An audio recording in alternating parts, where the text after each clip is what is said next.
أعوذ بالله من الشيطان الرجيم. بسم الله الرحمن الرحيم.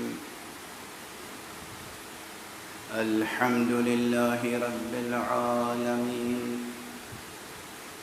والصلاة والسلام على أشرف الخلائق أجمعين،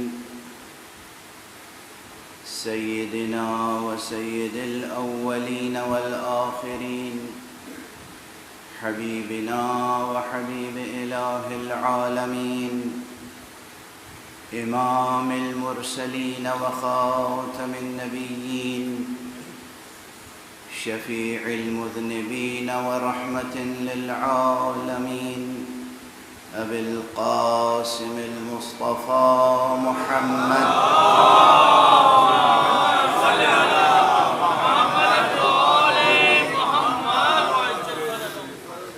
وعلى أهل بيته الطيبين الطاهرين الهداة المهديين المعصومين المظلومين، واللعنة الدائمة على أعداء الحق والدين. أما بعد، فقد قال الله تعالى عز اسمه في محكم كتابه ومتقن خطابه: بسم الله الرحمن الرحيم. هو الذي أنزل عليك الكتاب منه آيات محكمات هن أم الكتاب وأخر متشابهات، فأما الذين في قلوبهم زيغ فيتبعون ما تشابه منه ابتغاء الفتنة وابتغاء تأويله، وما يعلم تأويله إلا الله والراسخون في العلم يقولون آمنا به كل من عند ربنا وما يذكر إلا أولو الألباب. صدق الله العلي العظيم. اللهم صل على محمد وآل محمد. ایک اور بلندتر صلوات. اللهم صل على محمد وآل محمد. مجلسیں مدرسہ حسینی میں ہو رہی ہیں، بلکہ یوں کہوں کہ مجالس حسینیہ نے آج پھر صفحہ عالم کو مدرسے میں تبدیل کر دیا.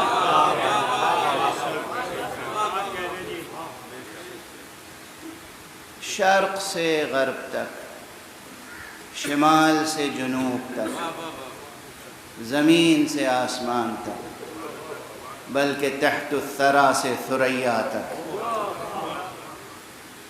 قلب مومن سے لے کر عرش اعلیٰ تک بس ایک ہی فضا ہے، فضائے مجلس شبیر. کوئی اہل دل ہو تو سمجھے اس بات کو. دلوں کے آئینے صاف ہوں، ذہنوں کے آئینے پاک ہوں، سماعتیں بیدار ہوں،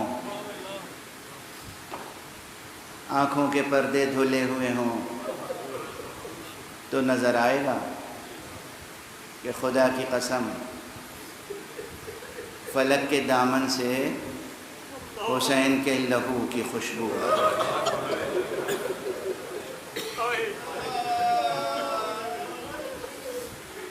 ہلال محرم نمودار ہو چکا ہے، آج محرم کی پہلی ہے. ان مجلسوں کا انعقاد اولاً و بالذات صرف اور صرف غم امام حسین کو زندہ رکھنا ہے. ان مجلسوں کا انعقاد صرف اس مقصد سے ہوتا ہے. لیکن امام حسین امام تھے، تو امام کا غم بھی زندگی کی امامت کرتا ہے۔ یہ امام کا غم ہے جو زندگی کے ہر شعبے کو منور کرتا ہے۔ یہ امام کا غم ہے جو آدمی کو انسان بناتا ہے۔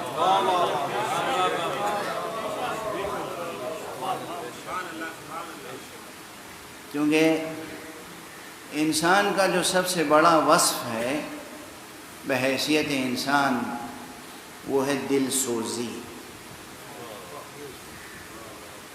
وہ ہے دلوں کی نرمی، دلوں کی رقت۔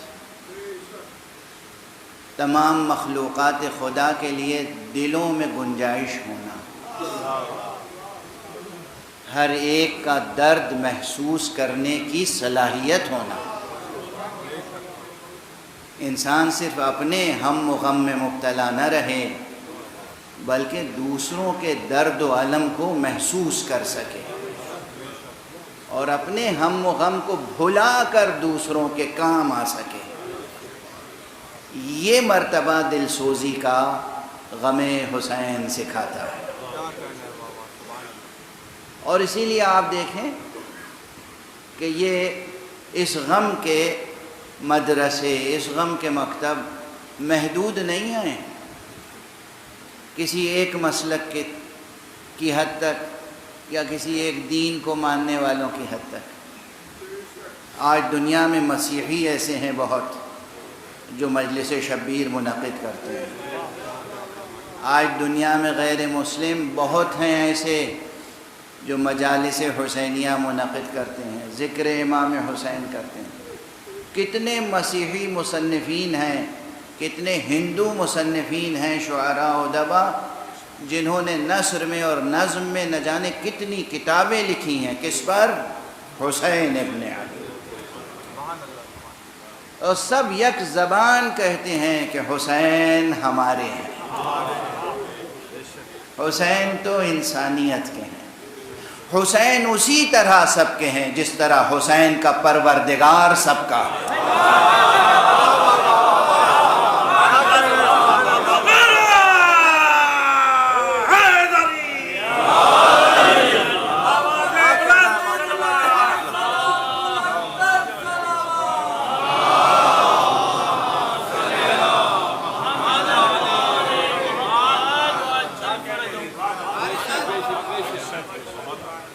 جیسے حسین کا پروردگار سب کا ہے ویسے ہی حسین سب کا ہے،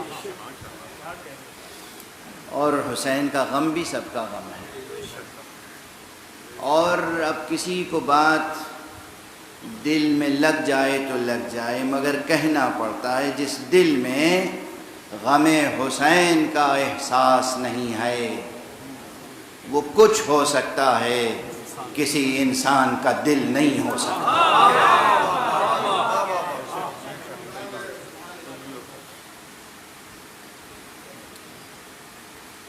میں نے عرض کیا کہ امام کا غم ہے تو یہ غم بھی زندگی کی امامت کرتا ہے، اور اسی لحاظ سے ان مجلسوں میں موضوعات کا تنوع پیدا ہوتا ہے۔ یعنی یہ بات یاد رکھیے گا کہ اولاً و بالذات، اولاً و آخراً، ان مجلسوں کے انعقاد کا سبب اور فلسفہ صرف اور صرف اور صرف احیاء امر آل محمد ہے۔ غم حسین کو زندہ رکھنا ہے، زندہ رکھنا ہے۔ یہ تو ایک ہماری زبان میں گویا ایک روزمرہ ہو گیا ہے، اصل میں تو غم حسین ہمیں زندہ رکھتا ہے۔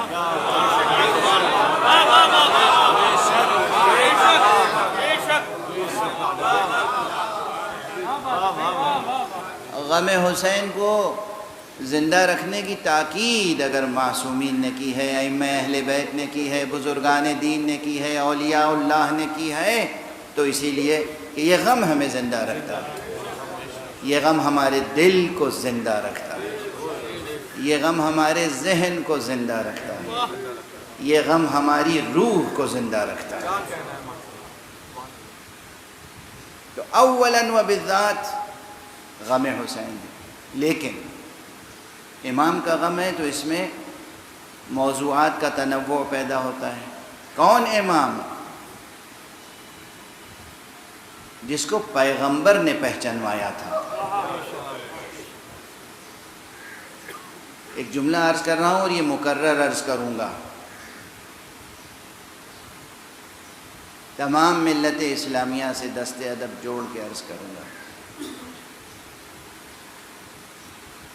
اللہ کے بعد، اللہ کے کلام کے بعد اللہ کا رسول اور اللہ کے رسول کا کلام حجت ہے، اور اس کے بعد وہ حجت ہے جسے رسول حجت بنا دے۔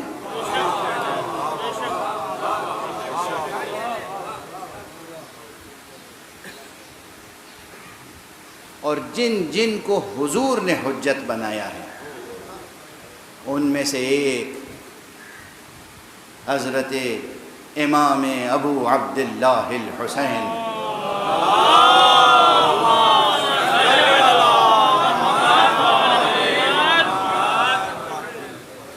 ایک نہیں نہ جانے کتنی حدیثیں ہیں۔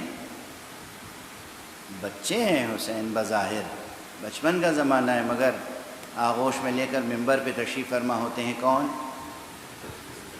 حضور،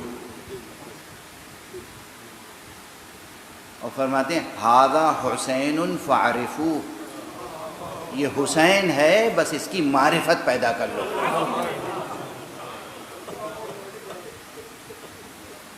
یہ بے سبب تو نہیں تھا کہ وہ رسول جو خدا کی معرفت کرانے کے لیے آیا تھا وہ ممبر پہ بیٹھ کے کہہ رہا ہے کہ یہ حسین ہے، اس کی معرفت پیدا کر لو، اسے پہچان لو، اسے پہچان لو۔ یہ حسین کی ذات گرامی کو ایک حجیت عطا کرنا ہے، یا یہ ارشاد گرامی کہ الحسن والحسین سیدا شباب اہل الجنہ، کیا ہے؟ یہ ایک فقرہ امام حسن اور امام حسین دونوں اماموں کو حجیت عطا کرتا ہے۔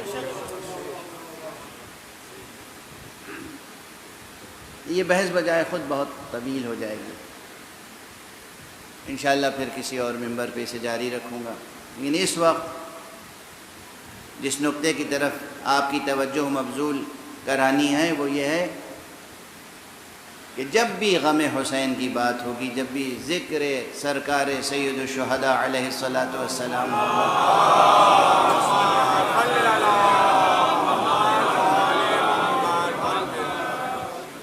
تو یہ ذہن میں رکھیے کہ بات میں تنوع پیدا ہوگا، اس حد تک تنوع پیدا ہوگا جس حد تک زندگی کا تنوع ہے۔ وجود کی ہر سطح پر حسین کی روشنی پہنچے گی، اور اسی مناسبت سے دقیق سے دقیق اور عمیق سے عمیق موضوعات ممبر پہ چھڑ جاتے ہیں۔ اب اس مرتبہ جو موضوع میرے پیش نظر ہے بإذن الہی، وہ بعض وجوہ سے، بعض حیثیتوں سے مشکل ترین موضوعات میں سے ہے۔ قرآنی علوم میں، علوم تفسیر میں، علوم دین میں مشکل ترین موضوعات میں سے ایک یہ موضوع ہے جسے آج میں اس آیت کریمہ کے ضمن میں یہاں عرض کرنے کی کوشش کر رہا ہوں، اور وہ ہے موضوع متشابہات قرآن سے متعلق، لیکن عنوان گفتگو یہ ہوگا کہ امام حسین اور حقائق تأویل۔ امام حسین اور حقائق تأویل، یہ موضوع ذہن میں رہے۔ موضوع بہت وسیع ہے، یہ 9 تقریروں میں موضوع مکمل نہیں ہوگا، لیکن موضوع کے مقدمات یا بعض دلائل ضرور عرض کرنے کی کوشش کروں گا۔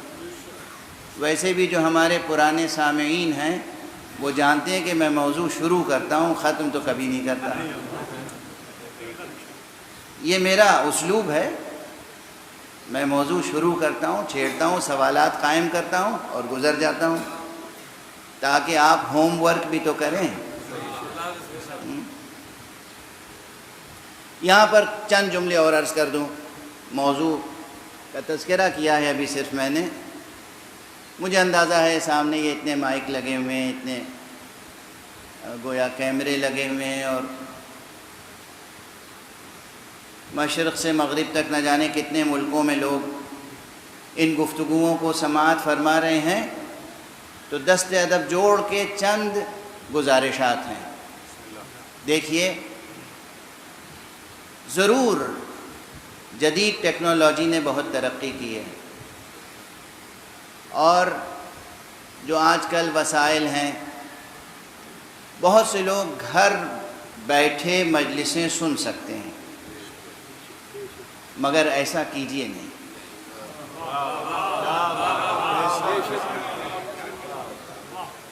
گھروں سے نکلیں، گھروں سے نکلیں۔ مقام مصائب نہیں ہے، مگر میں ایک جملہ کہوں گا، گھروں سے نکلیں، گھروں سے بنام حسین قدم باہر نکالیں، اور پھر اس تجربے کو محسوس کرنے کی کوشش کریں، حسین کیسے مدینے سے نکلے۔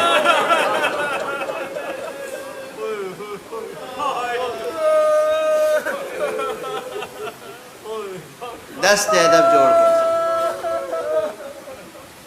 یہ عزائے حسینی صرف سننے سنانے کی چیز نہیں ہے، تجربے سے گزریں، نکلیں گھروں سے، گھروں میں بیٹھ کے یہ 10 دن، یہ 10 راتیں گھر میں بیٹھ کے آپ سن سکتے ہیں۔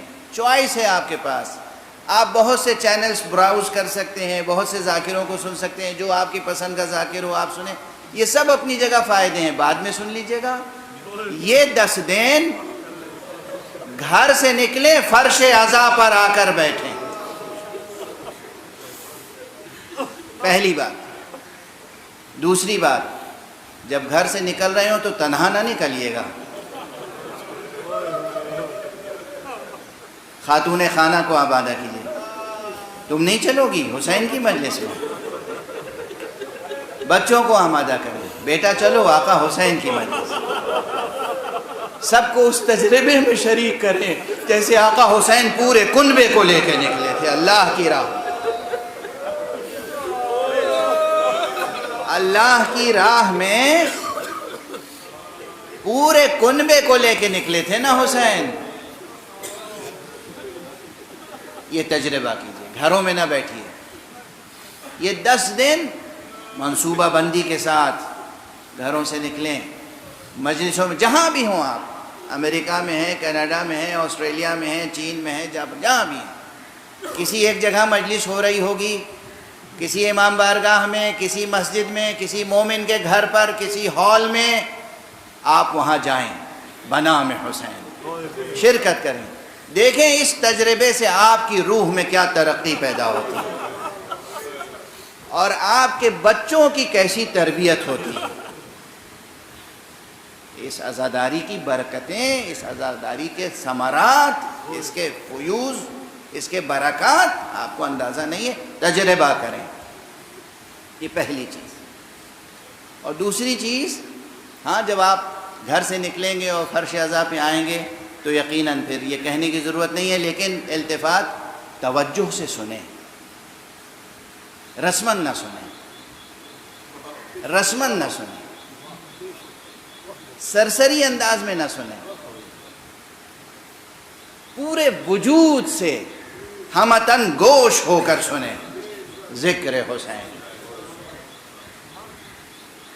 دل کے کان بھی کھلے ہوئے ہوں، دل سے سنیں ذکر حسین، گریہ کریں تو آنکھوں میں آنسو تو آئیں گے ہی، دل میں محسوس کریں اس غم کو، اس الم کو، اس کرب کو۔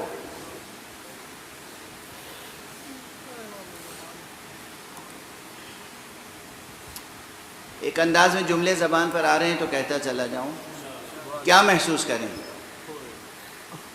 آپ میں بہت سے بزرگ یہاں بیٹھے ہیں. آپ نے اپنے بیٹے کو، اپنے پوتے کو، اپنے نواسے کو، اپنی نواسی کو کبھی اٹھا کے سینے سے لگایا ہوگا. کیا ٹھنڈک ملتی ہے دل کو، کیا اطمینان ہوتا ہے، کیا ایک خاص لذت ہوتی ہے جو کسی لفظ میں ادا نہیں ہو سکتی. اور اس کے بعد اگر وہ بچہ بچھڑ جائے تو کیا کرب ہوتا ہے. بس سوچئے گا کہ رسول اللہ حسین کو کیسے سینے سے لگاتے تھے، اور جب حسین جدا ہوئے ہیں رسول سے تو رسول پہ کیا قیامت گزری. تجربہ. یہ عزاداری رسمی نہیں ہے، یہ رسم نہیں ہے، یہ ریچولز نہیں ہے. دوسری بات، تیسری بات توجہ دلا رہا ہوں. محرم ہے، محرم میں سیاہ لباس پہنے، مرد بھی خواتین بھی، مگر یہ لباس سوگواری کا لباس ہے، فیشن کا لباس نہیں ہے. سوگواری کا لباس. سوگواری اس معنی کو مجسم کیجئے. آپ کا چہرہ نظر آئے سوگوار، آپ کا لباس نظر آئے سوگوار، دیکھ کے انسان سمجھے کہ اسے کوئی صدمہ ہے. پوچھے کہ کیا ہوا ہے تو بتاؤ کہ حسین کون تھے.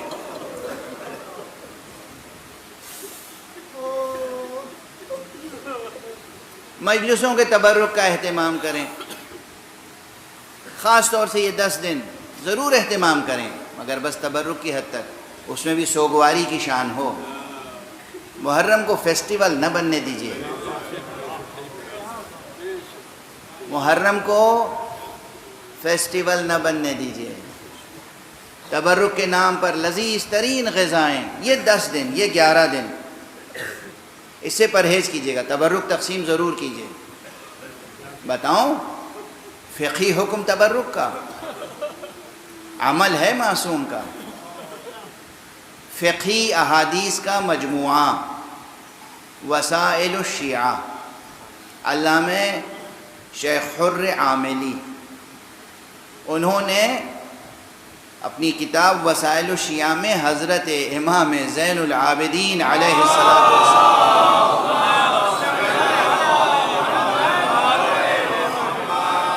کا عمل لکھا ہے.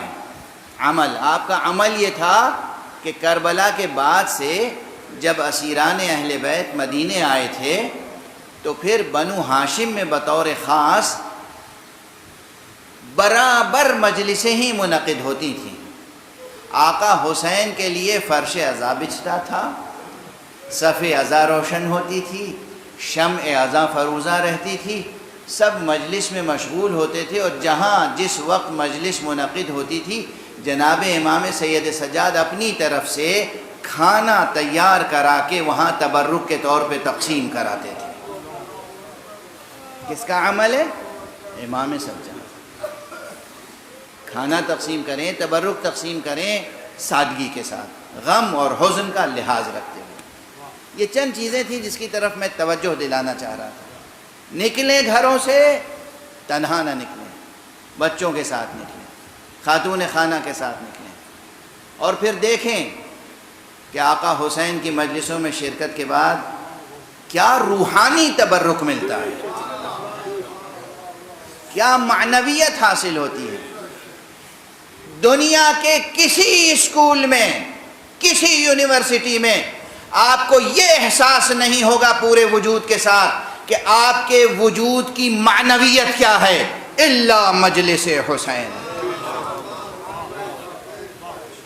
یہ مجلسیں بتاتی ہیں کہ آپ کی معنویت کیا ہے، آپ کی خلقت کا ہدف کیا ہے، مقصد کیا ہے.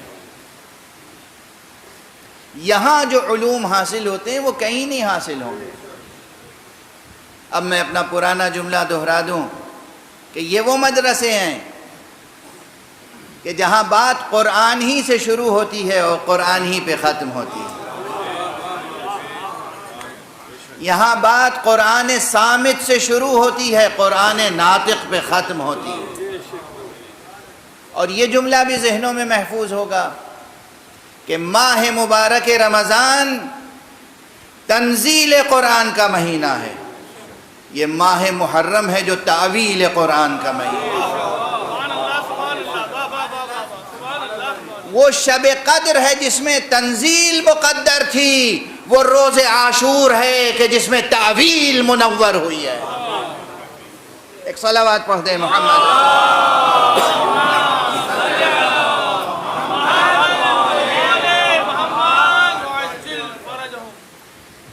اور بس اسی مناسبت سے اس مرتبہ یہ بات ذہن میں آئی کہ گفتگو اس عنوان سے ہو، امام حسین اور حقائق تعویل۔ میں نے عرض کیا کئی حیثیتوں سے یہ موضوع، یہ عنوان مشکل ترین عناوین میں سے ہے، علمی، فکری، قرآنی، تفسیری اور فقہی بھی۔ اور اس سلسلے میں تقریباً جامع ترین آیت یہ آیت ہے کہ جو سورہ مبارکہ آل عمران کی میں نے آپ حضرات کے سامنے تلاوت کرنے کی سعادت حاصل کی۔ ارشاد الہی ہے نبی اکرم صلی اللہ علیہ وآلہ وسلم،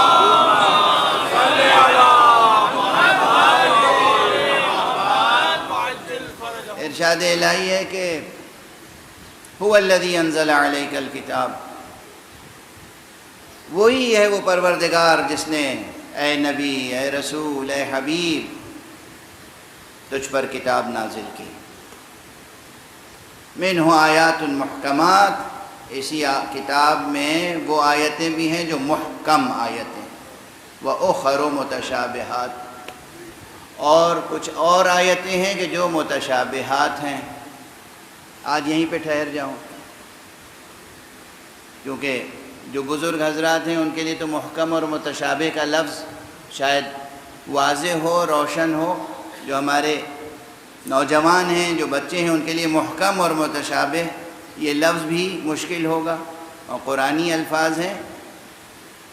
اور ایک پورا علم ہے علوم قرآن میں سے جس کو کہتے ہیں علم المحکم والمتشابہ، یا علم متشابہات القرآن۔ محکم اس کا روٹ ورڈ ہے کاف میم، اسی سے حکم ہے، اسی سے حاکم ہے، اسی سے محکوم ہے، اسی سے حکمت ہے، اسے بہت سے عربی زبان میں ایک روٹ ورڈ سے پورا ایک تناور درخت لفظوں کا وجود میں آ جاتا ہے۔ اسی سے محکمات، یہاں محکمات سے مراد وہ آیتیں ہیں قرآن مجید کی جن کے معنی روشن ہیں،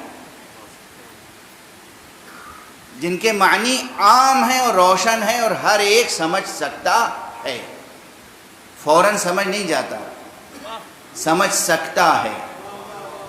سمجھ سکتا ہے کہ معنی ہے کہ جب کوشش کرے گا تو سمجھ لے گا،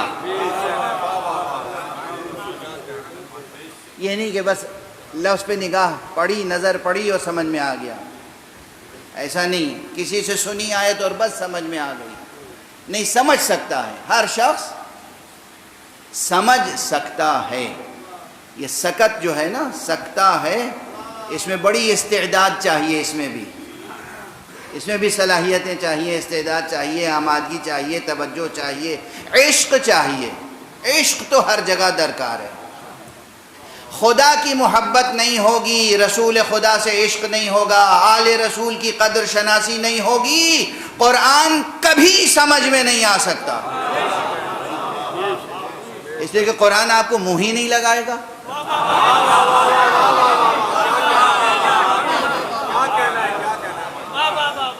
سمجھ میں کیسے آئے گا؟ منہ نہیں لگائے گا۔ یہ کون شخص ہے؟ بدبو آ رہی ہے اس سے، وہ خوشبو محبت خدا نہیں ہے، وہ نکہت عشق رسول نہیں ہے، وہ نکہت عشق آل محمد نہیں ہے، یہ ہمارا نہیں ہے۔ جہاں محبت خدا اور محبت رسول و آل رسول نہ ہو وہ قرآن کا نہیں ہے۔ ہو کیسے سکتا ہے قرآن کا؟ قرآن نازل کس پر ہوا؟ کس پر نازل ہوا؟ رسول پہ نازل ہوا؟ قرآن نازل ہوا محمد ابن عبداللہ پر صلی اللہ علیہ وآلہ۔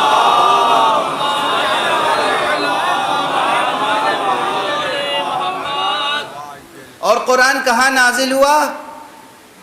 کس پر نازل ہوا؟ یہ آپ نے بتا دیا۔ کہاں نازل ہوا؟ قرآن کے نازل ہونے کا سلسلہ کعبے سے نہیں شروع ہوا، خانہ ابو طالب سے شروع ہوا ہے۔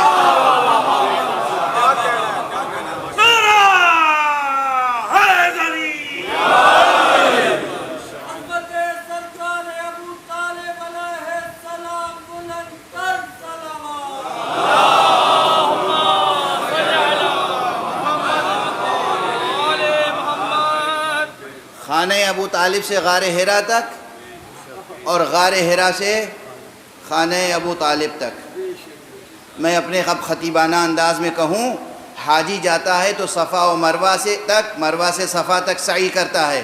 جبرائیل جب قرآن لے کے آتے تھے تو خانہ ابو طالب سے غار حرا تک، غار حرا سے خانہ ابو طالب تک۔ ایک صلوات پڑھ دیجئے محمد۔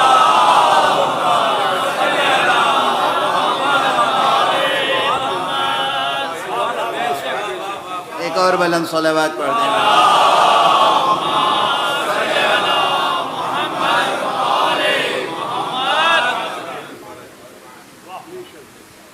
نہ جانے کئی ہزار آیتیں خانہ ابو طالب میں اتری ہیں، اندازہ ہے آپ؟ مکی آیتیں زیادہ تر، مکی سورے کہاں نازل ہوئے؟ خانہ ابو طالب۔ رسول کی منزل کہاں تھی؟ اصل رسول کی ولادت کہاں ہوئی؟ حضور علیہ السلام کی ولادت کہاں ہوئی؟ یہ طے ہے کہ کعبے میں نہیں ہوئی۔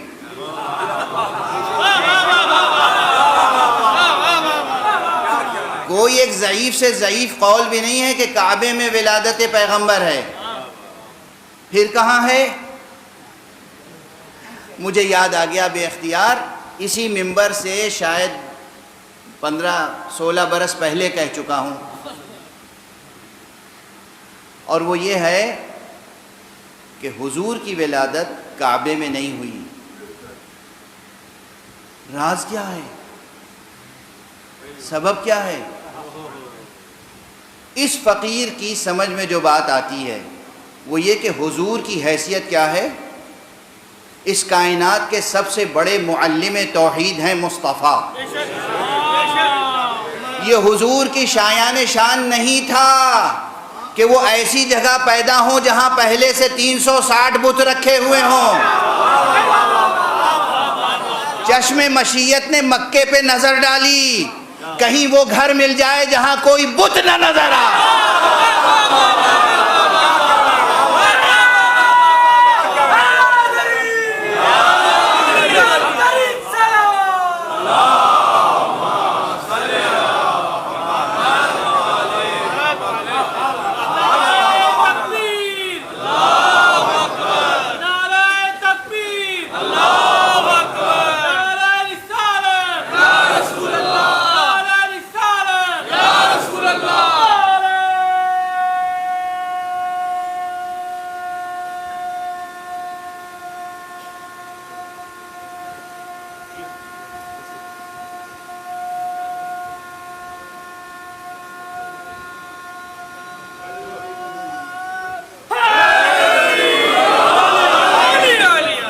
جزاکم اللہ، جزاکم اللہ۔ اللہ آپ کو پاکیزہ نفس عطا کرے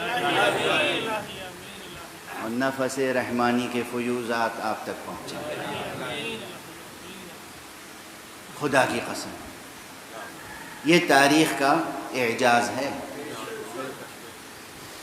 کہ حضور کی ولادت اس جگہ ہوئی جہاں کوئی بت نہیں تھا، اور وہ بس ایک ہی گھر تھا یا چند گھر اور تھے، لوگوں کو خبر نہیں تھی، ان گھروں میں کوئی بت نہیں تھا۔ یہ معمولی بات نہیں ہے بھئی، خانہ کعبہ کے دروازے تو سب کے لیے کھلے ہوئے تھے نا، مجبوری تھی، تو جس کا جی چاہتا تھا لے جا کے بت رکھ دیتا تھا اپنے خاندان کا۔ ابو طالب کا گھر تھا، ابو طالب کی اجازت کے بغیر کوئی جا نہیں سکتا تھا اس میں، تو مجال کس کی تھی کہ وہاں بت رکھ دیتا؟ جہاں کوئی بت نہیں تھا وہاں توحید کا سب سے بڑا معلم پیدا ہوا، اور پھر پیغمبر پیدا ہوئے تو یوں ہی پیدا ہوئے تھے۔ جناب آمنہ بنت وہب کے ساتھ بھی قریش کے گھرانوں اور قریش کی خواتین کی رشک کی اور حسد کی وہی کیفیت تھی جو جناب خدیجۃ الکبریٰ اور جناب فاطمہ بنت اسد کے ساتھ رہی، کیونکہ جو نور تھا پیشانی عبداللہ میں، اس نور کی خاطر کتنے تھے جو چاہتے تھے کہ اس نور کے حصے دار ہم بن جائیں، لیکن جب جناب آمنہ بنت وہب اس نور کی امانت دار ٹھہری تو پھر رشک و حسد درمیان میں آ گیا اور تنہا چھوڑ دیا گیا۔ اب جب وقت ولادت تھا تو ظاہر ہے کہ ازرو احکام ظاہریہ مدد کی ضرورت ہوتی ہے۔ گھر ابو طالب کا ہے اور وہاں حوران بہشتی کا نزول ہو رہا ہے، جنت سے حوریں نازل ہو رہی ہیں، اور جنت سے جناب مریم تشریف لا رہی ہیں، اور جنت سے جناب آسیہ تشریف لا رہی ہیں، اور وہ مخدرات عصمت و طہارت تشریف لا رہی ہیں کہ جن کو اللہ سبحانہ و تعالیٰ نے اذن دیا کہ جاؤ آمنہ کی مدد کرو، محمد کی ولادت ہے صلی اللہ علیہ وآلہ۔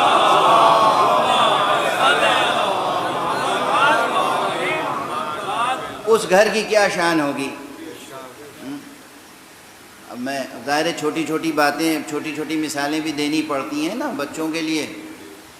کسی صاحب کے گھر پہ کسی کنٹری کے پریسیڈنٹ صاحب آ جائیں، یوں ہی آ جائیں، تب بھی وہ کتنا ناز کرے گا، میرے گھر آئے تھے، حالانکہ کوئی حیثیت نہیں آپ کی، لیکن آپ کے گھر آئے تھے، آپ ناز کریں گے۔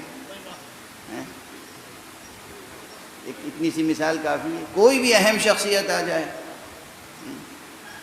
کراچی میں کسی مومن کے گھر پر کبھی حضرت آیت اللہ العظمیٰ سیستانی تشریف لے آئیں تو کتنا ناز کرے گا۔ رہبر عالی قدر آیت اللہ العظمیٰ خامنئی کہیں تشریف لے آئیں، کتنا ناز کرے گا وہ، کسی کے گھر آ جائیں۔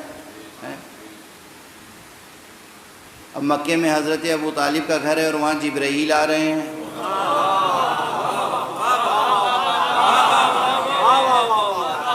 قرآن نازل ہو رہا ہے، مصطفیٰ صلی اللہ علیہ وآلہ وسلم کی ولادت ہو رہی ہے، اور ایسے واقعات اتفاقی نہیں ہوتے۔ اور یہ تو میں نے مثال عرض کر دی کہ کسی کے گھر آ جائیں، سیستانی صاحب آئیں گے تو کسی کے گھر آ جائیں گے، جس کے گھر آئیں گے اس کے گھر آئیں گے، کسی کے گھر تو نہیں آئیں گے نا۔ پریسیڈنٹ صاحب کہیں جائیں گے تو یوں ہی تو نہیں چلے جائیں گے، کوئی نہ کوئی اہمیت ہوگی اس صاحب خانہ کی بھی۔ تو بس یاد رکھیے کہ جس آغوش تربیت میں مصطفیٰ صلی اللہ علیہ وآلہ وسلم کو حق سبحانہ و تعالیٰ نے سپرد کیا تھا، اس کی کبھی توہین نہ کیجئے گا، یہ بھی توہین رسالت ہوگی۔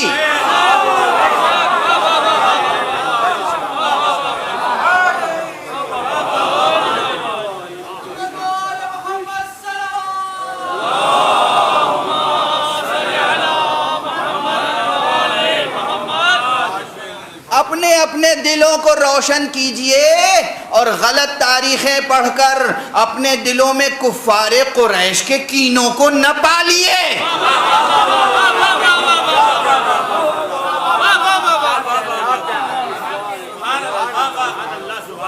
کفار قریش کو حسد تھا ابو طالب سے، کفار قریش ابو طالب کے دشمن تھے، کیوں؟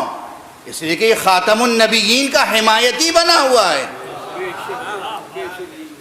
کفار قریش کو ابو طالب سے کیا شکایت تھی؟ سب حضرت ابو طالب کو سید بطحا کہتے تھے، سید و سردار مانتے تھے، سید و سردار مانتے تھے۔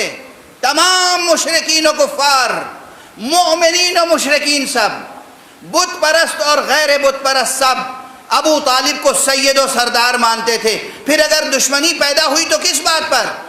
کیا جناب ابو طالب نے کسی کی خیانت کی تھی؟ کوئی خون کیا تھا؟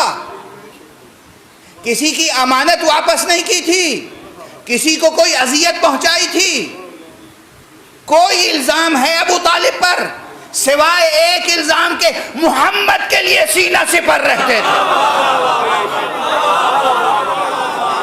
تو انہیں بغض تھا ابو طالب سے، آپ کو کس لیے ہے؟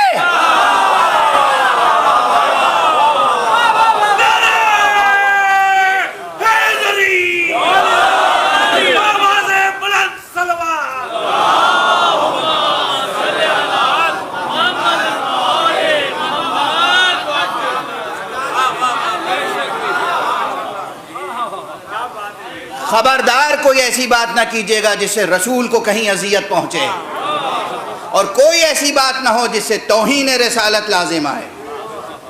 رسول اللہ محمد رسول اللہ صلی اللہ علیہ وآلہ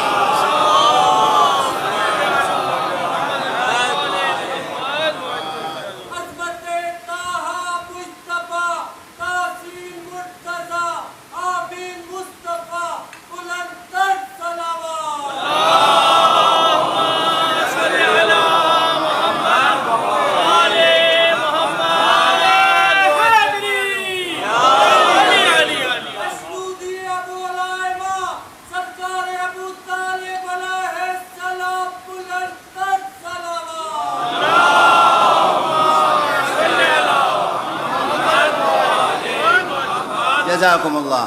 وقت گزر گیا، میں تو بس آج ایک ہی جملہ شاید عرض کر پایا کہ قرآن مجید کو سمجھنے کے لیے محبت خدا شرط اول و آخر محبت خدا، اس کے بعد محبت و عشق رسول، اس کے بعد محبت و عشق اہل بیت رسول، آل رسول۔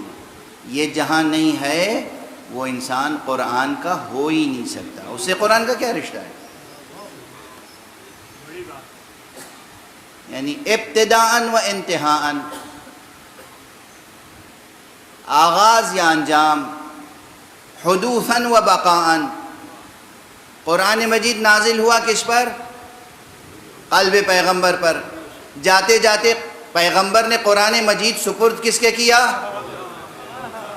وصیت پیغمبر یاد کریں نا، انی تارکن فیکم الثقلین کتاب اللہ و عطرتی اہل بیتی، میں جا رہا ہوں تمہارے درمیان دو چیزیں چھوڑ کر، قرآن اور عطرت، اور یہ دونوں ایک دوسرے سے جدا نہیں ہوں گے۔ قرآن نہ مصطفیٰ سے جدا ہو سکتا ہے نہ آل مصطفیٰ سے، تو جو مصطفیٰ اور آل مصطفیٰ کا وفادار نہ ہو کچھ ہو سکتا ہے، اہل قرآن نہیں ہو سکتا۔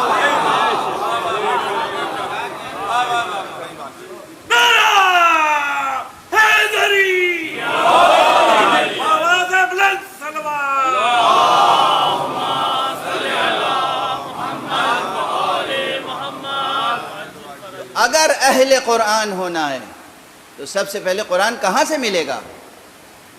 پریس سے، بک شاپ سے، لائبریری سے۔ فریب میں مبتلا ہیں، نالج نہیں ہے آپ کو، ایلوژن آف نالج ہے، فریب آگہی میں مبتلا ہیں یا ابلہی میں مبتلا ہیں۔ قرآن ملے گا تو سرکار رسالت میں آپ صلی اللہ علیہ وآلہ وسلم،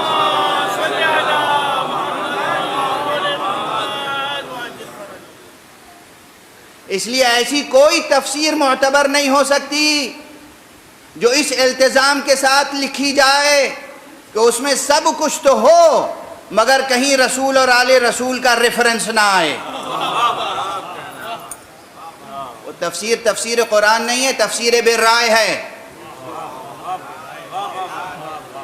وہ تفسیر بالرائے ہے، تفسیر قرآن نہیں ہے. تفسیر قرآن وہی ہوگی جس میں رسول کا بار بار تذکرہ ہو. اور اب پھر ایک جملہ عرض کر دوں، یہ جملہ ضرور ماضی میں بھی عرض کر چکا ہوں متعدد بار، اور مستقبل میں بھی عرض کرتا رہوں گا ہمیشہ، کہ قرآن مجید اللہ سبحانہ و تعالی نے ایسی صنعت میں نازل کیا ہے. یہ صنعت، یہ ادبی اصطلاح کے طور پر بھی استعمال کر رہا ہوں، بلکہ زیادہ غالب جنبہ وہی ہے. علوم بلاغت میں، فنون بلاغت میں ایک علم ہے، علم بدیع، جس میں صنائع اور بدائع سے بحث ہوتی ہے. یعنی آپ اپنے کلام کو کس طریقے سے سجا کر پیش کریں کہ زیادہ سے زیادہ مؤثر ہو جائے. یہ جملہ یاد رکھیے گا. کلام سجاتا کیوں ہے انسان؟ تاکہ سامع اسے پوری جاذبیت سے قبول کرے. اپنی تقریر کو، تحریر کو، شاعری کو، نثر کو انسان کیوں سجاتا ہے؟ تاکہ پڑھنے والا، سننے والا جذب ہو جائے اس میں.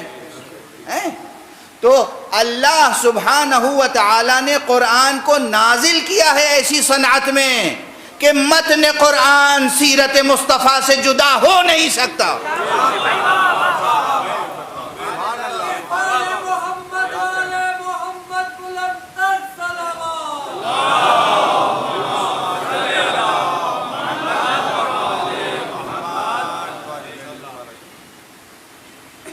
نہ قرآن رسول سے جدا ہو سکتا ہے اور نہ بنص سے رسول، اس لیے کہ یہ روایت صحیح السند ہے، معمولی سند نہیں ہے اس کی، بہت اصح الصحاح میں شمار کیجئے، صحیح ترین حدیثوں میں سے ایک یہ ہے. تمام مکاتب اسلامیہ میں کوئی جھٹلائے گا تو جھوٹا ہی ہوگا، پوری ذمہ داری سے عرض کر رہا ہوں، کوئی جھٹلائے گا تو جھوٹا ہی ہوگا. یہ صحیح ترین حدیثوں میں سے ہے. حضرت امام مسلم نے بھی لکھی ہے، امام مسلم کی صحیح مسلم میں بھی ہے، اور تمام ائمہ حدیث نے لکھا ہے. حضور نے جاتے جاتے کہا انی تارک فیکم الثقلین، اور یہ ایک نہیں، ایک سے زائد مقامات پر کہا ہے، بار بار کہا انی تارک فیکم الثقلین، میں جا رہا ہوں دو نفیس چیزیں، دو گراں بہا چیزیں چھوڑ کر جا رہا ہوں، ایک قرآن اور ایک میرے اہل بیت، میری عطرت. اور یہ دونوں لن یفترقا حتی یردا علی الحوض، یہ ایک دوسرے سے جدا نہیں ہو سکتے جب تک مجھ سے آ کر حوض کوثر پر ملاقات نہ کریں. تو جو قرآن سے وفاداری رکھنا چاہتا ہے اسے اہل بیت کا وفادار ہونا ہوگا، اور اہل بیت مصطفیٰ، عطرت مصطفیٰ سے دوری اختیار کر کے کوئی قرآن سے نزدیک نہیں ہو سکتا، نہ قرآن سے نزدیک ہو سکتا ہے، نہ روز حشر مصطفیٰ کی زیارت سے مشرف ہو سکتا ہے، نہ آب کوثر سے سیراب ہو سکتا. صلوات پڑھ دیں محمد.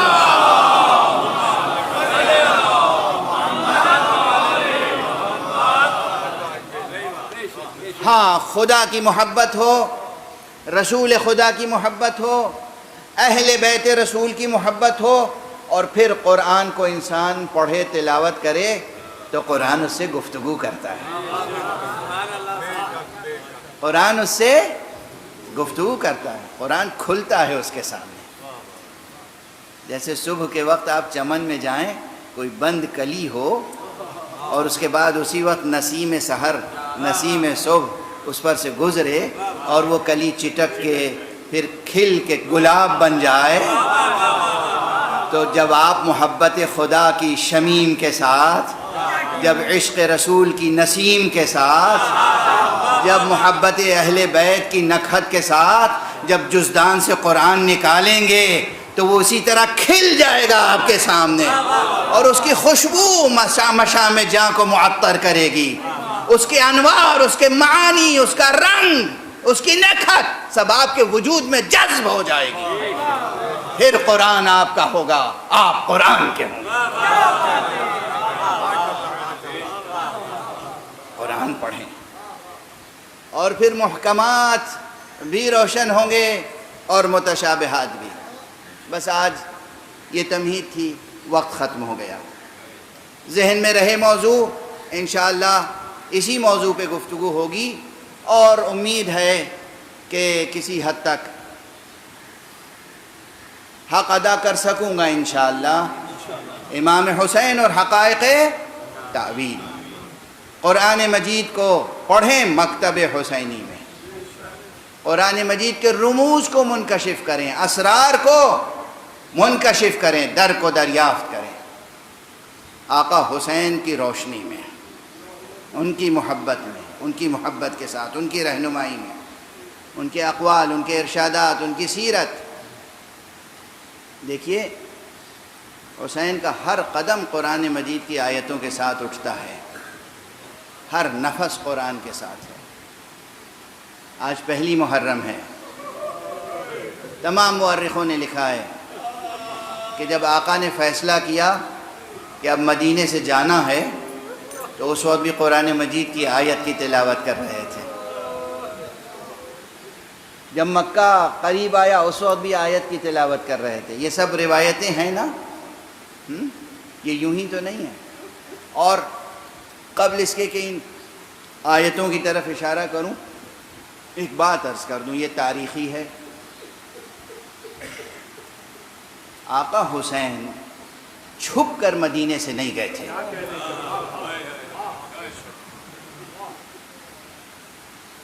کسی ایسے راستے سے نہیں گئے تھے جو شاہراہ عام سے ہٹ کر ہو۔ اور ایک جملہ عرض کر رہا ہوں، آپ بھی گریہ کریں گے، خدا کی قسم جب آقا حسین مدینے سے چل رہے تھے تو صبح کا وقت تھا، دن کی روشنی تھی، شاہراہ عام سے مدینے سے مکے جا رہے تھے، اور مدینہ کا پورا شہر کھڑا ہوا حسین کو وداع کر رہا تھا۔ نہ جانے کتنی آنکھوں سے آنسو بہ رہے تھے، اشک باری ہو رہی تھی، حسین مدینے سے جا رہے ہیں۔ آج سے پہلے آپ نے شاید یہ جملہ نہ سنا ہو، تجزیہ نہیں کرتے لوگ، تمام کتابوں کا احاطہ نہیں کرتے۔ آقا حسین جب گئے ہیں تو خاموشی سے نہیں گئے ہیں۔ بہت سے اصحاب اسی لیے درمیان میں کھڑے ہوئے تھے جنہوں نے لجام فرس تھام تھام کے کہا فرزند رسول نہ جائیے، اور اس موقع پر بار بار آقا کو کہنا پڑا کہ مجھے میرے نانا نے حکم دیا ہے، بیٹا جاؤ کربلا جاؤ۔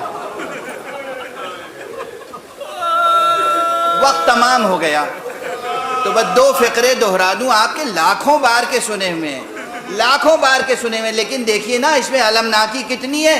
آقا حسین نے فرمایا میرے نانا نے کہا ہے اخرج یا بنی الی العراق، میرے بیٹے حسین عراق کی طرف جاؤ، جاؤ کربلا جاؤ۔ شاء اللہ ان یراک قتیلا، اللہ کی مشیت یہ ہے کہ تمہیں اپنی راہ میں ذبح کیا ہوا دیکھے۔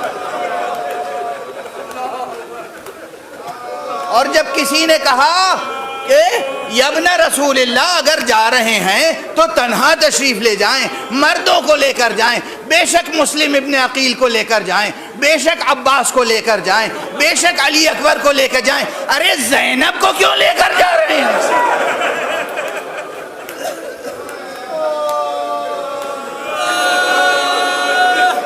یہ نبی زادیوں کو ساتھ میں کیوں لے جا رہے ہیں؟ ایک ہی جملہ تھا، شاء اللہ ان یراہن الصبایا، ارے اللہ کی مشیت یہ ہے کہ یہ اسیر ہوں، یہ اسیر ہوں گی تو دین آزاد ہوگا، یہ سربرہنہ ہوں گی تو دین کا پرچم بلند ہوگا۔ انا للہ و انا الیہ راجعون، رضا بقضائہ و تسلیما لامرہ۔ پروردگار ہمیں علوم قرآن اور معارف اہل بیت سے آشنا فرما، پروردگار ہمارے سینوں میں چراغ توحید روشن رہے، پروردگار معبود ہمارے قدم ہمیشہ صراط مستقیم ولایت پر گامزن رہے، اور ہمارے ہاتھوں میں ہمیشہ دامان ختم نبوت رہے۔ پروردگار اپنے ولی آخر کو اذن ظہور عطا فرما، اور ان کے ہاتھوں سے اپنی رحمت و رافت و عدالت کا پرچم لہرائے۔